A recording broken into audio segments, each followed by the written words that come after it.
വെറുപ്പുമായി സുവേന്ദു അധികാരി ഒരുമിപ്പിച്ച് നരേന്ദ്രമോദിജി. ഇന്ത്യയിൽ ഏറ്റവും വൃത്തികെട്ട രീതിയിൽ ഇസ്ലാമോഫോബിയ പറയുന്ന രണ്ടു പേരാണ് സുവേന്ദു അധികാരിയും അതേപോലെ അസാമിന്റെ മുഖ്യമന്ത്രിയായ ഹിമന്ത് ബിശ്വ ശർമ്മയും. ഏറ്റവും ചീപ്പായ, നാണം കെട്ട, ഉളുപ്പില്ലാത്ത, വൃത്തികെട്ട വെറുപ്പും വിദ്വേഷവും വർഗീയതയും പറയുന്ന രണ്ടു പേരാണ്. ഓർക്കുക, ഇതൊരു പ്രത്യയശാസ്ത്രത്തിന്റെ അല്ല, മനഃശാസ്ത്രത്തിന്റെ പ്രശ്നമാണ്. ഇവർ രണ്ടുപേരും BJP-കാരോ RS-കാരോ അല്ല. അതായത് ഹിമന്ത് ബിശ്വ ശർമ്മ കടുത്ത കോൺഗ്രസ്സുകാരനാണ്. സുവേന്ദു അധികാരി മമതാ ബാനർജിയുടെ ഫസ്റ്റ് ഇൻ കമാൻഡാണ്. മമതാ ബാനർജിയുടെ ഏറ്റവും അടുത്ത ആളാണ്. പിന്നീട് മാറി BJP-യിലേക്ക് എത്തിയതാണ്. ഇവരുടെ മനസ്സിന്റെ വിദ്വേഷവും ഒരുതരം മനോരോഗമാണ് ഈ വർഗീയത അല്ലെങ്കിൽ വിദ്വേഷം അല്ലെങ്കിൽ പരസ്പര വിരോധം ഉണ്ടാക്കാനുള്ള പ്രവണത.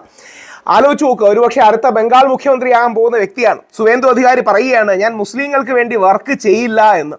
അതായത് അത്ര വൃത്തികെട്ട രീതിയിൽ പറയാൻ കഴിയുന്ന, എന്താ പറയണേ, ഒരു ചീപ്നെസ് നമ്മുടെ നാട്ടിലുള്ളതാണ് നമ്മുടെ നാടിൻ്റെ ഏറ്റവും വലിയ പ്രശ്നങ്ങളിലൊന്നും. ആദ്യം നമുക്ക് ANA-ക്ക് കൊടുത്ത ബൈറ്റ് ഒന്ന് കേൾക്കാം. 1956 वोट में जीता था, इस बार करीब 10,000 वोट में चुनाव जीता और नंदीग्राम का हिंदू जनता फिर मुझे जिताया. वहाँ मुसलमान वोट पूरा के पूरा TMC को मिला. ये लोग बहुत कट्टरवादी. ഇയാളാണ് കട്ടർവാദി. എന്റെ പാത ശരിയാണോ? मैं नंदीग्राम का हिंदू के लिए काम करूंगा. नहीं दादा, जिस तरह का एक ये जो അതായത് ഞാൻ ഹിന്ദുക്കൾക്ക് വേണ്ടിയാണ് വർക്ക് ചെയ്യാൻ പോകുന്നത്, മുസ്ലിങ്ങൾക്ക് വേണ്ടി അല്ല എന്ന് പറയാൻ കഴിയും. ഇയാൾ ഒരു ഹിന്ദുവിന് വേണ്ടി വർക്ക് ചെയ്യുന്നതല്ല, ഇയാളുടെ അധികാരത്തിന് വേണ്ടിയാണ്. ഇത് കേൾക്കുന്ന ഹിന്ദുക്കളും മുസ്ലിങ്ങളും ഓർക്കേണ്ടത്, ഹിന്ദുക്കൾക്ക് വേണ്ടി ഇയാൾ ഒന്നെങ്കിലും ചെയ്യുന്നൊന്നുമല്ല, ഒന്നും ചെയ്യാനും പോകുന്നില്ല. ഇയാളെ പോലുള്ള വർഗീയവാദികൾ, വിഷങ്ങൾ അല്ലെങ്കിൽ വിദ്വേഷവാദികൾ ചെയ്യുന്നത് ഹിന്ദുവിനെയും മുസ്ലിമിനെയും എപ്പോഴും സ്പർദ്ധയിലിരുത്തും. എന്നിട്ട് അതിലൊരു വിഭാഗത്തോട് ഞങ്ങളാണ് നിങ്ങളെ രക്ഷിക്കാൻ വരുന്നതെന്ന് പറയും. അതിലൂടെ വോട്ട് കിട്ടി ജയിക്കുക എന്നുള്ളൊരു തന്ത്രം മാത്രമാണ്. ഇവർക്കൊന്നും ഹിന്ദുവിനോടോ ഹിന്ദു സംസ്കാരത്തോടോ ഹിന്ദു വിശ്വാസങ്ങളോടോ ഒന്നും യാതൊരു പ്രതിബദ്ധതയുണ്ടെന്ന് ആരും തെറ്റിദ്ധരിക്കരുത്.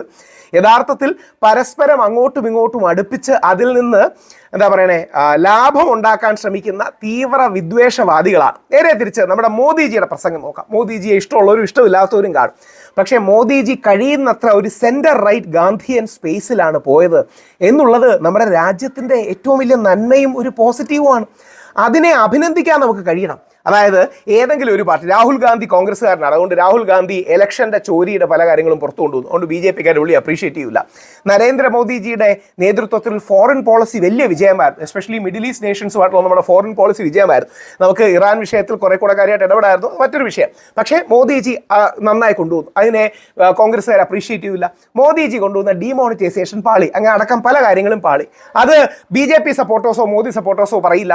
എന്നാൽ മോദിജി നല്ല രീതിയിൽ ഡിജിറ്റൽ പേയ്മെന്റ് പുഷ് ചെയ്തു. അതുകൊണ്ടാണ് ഇന്ത്യയിൽ നമുക്ക് അത്രയും ഈസിയായിട്ട് ഡിജിറ്റൽ കാര്യങ്ങളൊക്കെ ഈസിയായി യൂസ് ചെയ്യാൻ കഴിയുന്നത്. ഇത് മോദിജിയെ എന്താ പറയണേ, എതിർക്കുന്നവർ പറയില്ല. നമുക്ക് നമ്മുടേതായ അനാലിസിസ് കാണാം. പക്ഷേ പിണറായി വിജയൻ സഖാവാകട്ടെ, പുള്ളി പ്രളയത്തിന് നല്ല വർക്കാണ് ചെയ്തത്, കോവിഡിന് നല്ല വർക്കാണ് ചെയ്തത്, ശബരിമലയെ പാളി, അത് വേറൊരു വിഷയം. മോദിജി നല്ലത് ചെയ്താലും, രാഹുൽ ഗാന്ധി നല്ലത് ചെയ്താലും, പിണറായി വിജയൻ നല്ലത് ചെയ്താലും, അരവിന്ദ് കെജ്രിവാൾ നല്ലത് ചെയ്താലും, ആര് നല്ലത് ചെയ്താലും നല്ലതാണെന്ന് നമ്മൾ പറയണം. അതോടൊപ്പം പിണറായി വിജയൻ ചീത്ത ചെയ്താലും, രാഹുൽ ഗാന്ധി ചീത്ത ചെയ്താലും, നരേന്ദ്രമോദി ചീത്ത ചെയ്താലും, അരവിന്ദ് കെജ്രിവാൾ ചീത്ത ചെയ്താലും അത് ചീത്തയാണെങ്കിൽ ചീത്തയാണെന്ന് പറയണം. ഇല്ലെങ്കിൽ നമ്മുടെ ജനങ്ങൾക്ക് വിലയില്ല. മോദിജിയുടെ സംസാരം എത്ര പക്വവും സ്റ്റേറ്റ്സ്മാൻലിയും ആണെന്ന് നോക്കൂ. വിജയിയെ അഭിനന്ദിച്ച്, കേരളത്തിലെ UDF-നെ അഭിനന്ദിച്ചുകൊണ്ട് നിങ്ങളോടൊപ്പം ഞങ്ങൾ ഉണ്ടാകും, അതായത് നമ്മുടെ നാടിൻ്റെ വികസനത്തിന് നമുക്ക് ഒരുമിച്ച് നിൽക്കണം, അത് പറയുന്നത് കൊണ്ടാണ് നരേന്ദ്രമോദിജി മൂന്നാം വട്ടവും വരുന്നത്.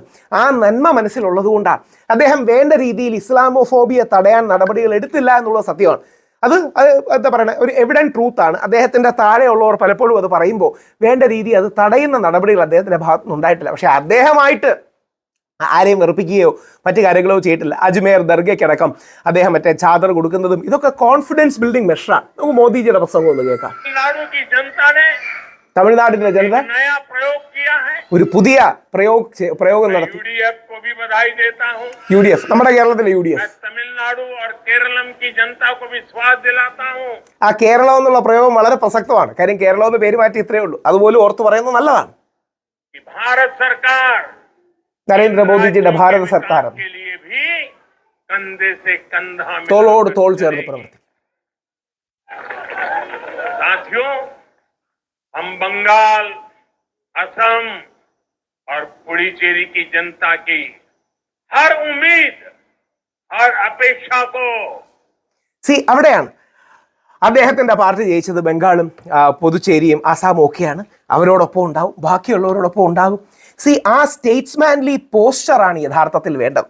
സുവേന്ദു അധികാരി വെറുപ്പിക്കുകയാണ്. അത് ഹിന്ദുക്കളോടുള്ള ഇഷ്ടം കൊണ്ടല്ല, മുസ്ലിം വിരോധം ഉൽപ്പാദിപ്പിച്ച് അധികാരത്തിൽ തുടരാനുള്ള അല്ലെങ്കിൽ അധികാരത്തിൽ കൂടുതൽ സ്ഥാനങ്ങൾ നേടാനുള്ള ചീഞ്ഞളിഞ്ഞ വർഗീയ വിദ്വേഷ വെറുപ്പ് ആണ് ചെയ്യുന്നത്. എന്നാൽ മോദിജി അവിടെ ചെയ്തത് നല്ല കാര്യമാണ്. സുവേന്ദു തെറ്റാണെന്നും മോദിജി ശരിയാണെന്നും പറയാൻ കഴിയണം. ഇത് കേട്ടുകൊണ്ടിരിക്കുന്ന ഹിന്ദുത്വവാദികൾ മനസ്സിലാക്കേണ്ടത് ഇയാൾ RSS കാരനൊന്നും അല്ല, ഇയാൾ തൃണമൂൽ കോൺഗ്രസ് ആയിരുന്നു. തൃണമൂൽ കോൺഗ്രസ് ഇന്ന് അധികാരത്തിന് വേണ്ടി വന്നതാണ്. BJPയുടെ എക്കോസിസ്റ്റത്തിലേക്ക് വന്ന് മുസ്ലിം വിരോധം പറഞ്ഞാൽ അവിടെ കയ്യടി കിട്ടുമെന്ന് വിചാരിച്ച് പറയുന്നതാണ്. നേരെ തിരിച്ച് ഹിന്ദു പ്ലസ് മുസ്ലിം പ്ലസ് ക്രിസ്ത്യൻ എന്ന് പറയുന്ന ഇക്വേഷനിലേക്ക് നമുക്ക് ആൾക്കാരെ കൊണ്ടുവരണം. ആ ഇക്വേഷനിലാണ് നമ്മുടെ രാജ്യത്തിൻ്റെ ഭാവി. കാരണം നമ്മുടെ രാജ്യത്ത് എല്ലാവിധ ജനവിഭാഗങ്ങളും ഇല്ലേ? നമ്മുടെ രാജ്യത്ത് വ്യത്യസ്ത തരം ജനവിഭാഗങ്ങളുണ്ട്, വ്യത്യസ്ത തരം ആൾക്കാരുണ്ട്. എല്ലാവരെയും ഒരുമിച്ച് കൊണ്ടുപോകാൻ കഴിയുന്ന ഒരിത് വേണ്ടേ? അതാണ് വേണ്ടത്. ജയ് ഹിന്ദ്.